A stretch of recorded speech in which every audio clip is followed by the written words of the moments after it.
Education system इतना गंदा है ना, जिसके कारण भारत आज इतना पीछे। क्यों कह रहा हूं मैं? क्योंकि ये लॉजिक समझ करके जाइए, आपकी आंखें खोल दूंगा मैं। बात को समझिए आप। देखिए यहां पे क्या लिखा हुआ, केवल जो है स्टूडेंट ही एग्जाम क्यों देगा। बिल्कुल बात सही है, हर साल स्टूडेंट का एग्जाम पड़ जाता है। जी हां, वो पहली से दूसरी में जाता है तो एग्जाम देता है, दूसरी से तीसरी में जाता है तो एग्जाम देता है, तीसरी से चौथी में एग्जाम देता है। एग्जाम ही एग्जाम है उसके जीवन में। लेकिन एक टीचर जो है एक बार नौकरी ले लेता है। किस तरीका से? तो कौन आरक्षण के बल पे नौकरी लेकर बैठा हुआ है टीचर, तो कौन पैरवी लगवा के नौकरी लेकर के बैठा हुआ है टीचर, विधायक जी का पैरवी, मंत्री जी का पैरवी से नौकरी लेकर बैठा हुआ है, और कौन घूस देकर के नौकरी लेकर के बैठा हुआ है टीचर।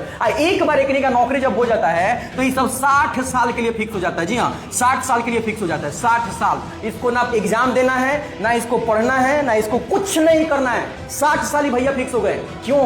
इनका भी एग्जाम होना चाहिए, टीचर का भी जो है ना, टीचर का एग्जाम होना चाहिए, हर साल होना चाहिए। तब जाकर के पता चलेगा कि वो टीचर पढ़ रहा है, क्योंकि जो पढ़ेगा वही पढ़ाएगा। लेकिन ये नौकरी के बाद भैया किताब तक नहीं छूते हैं। और इतने ही घटिया हमारे पूरे भारत की जनता है, जो कि आज तक जो है विद्यालय में जाकर के आप सवाल कभी किए टीचर से कि भैया हमारा बच्चा पढ़ने में कमजोर क्यों है, आप अच्छे से पढ़ाते क्यों नहीं है, आप कौन से सब्जेक्ट के टीचर हैं, आप कितना पढ़ाते हैं, क्या पढ़ाते, कुछ आप पूछते जाकर के स्कूल में? नहीं, कोई मतलब नहीं है। आप सपना बड़का बड़का कि लड़का आईएएस बनेगा, घंटा ना बनेगा आईएएस का।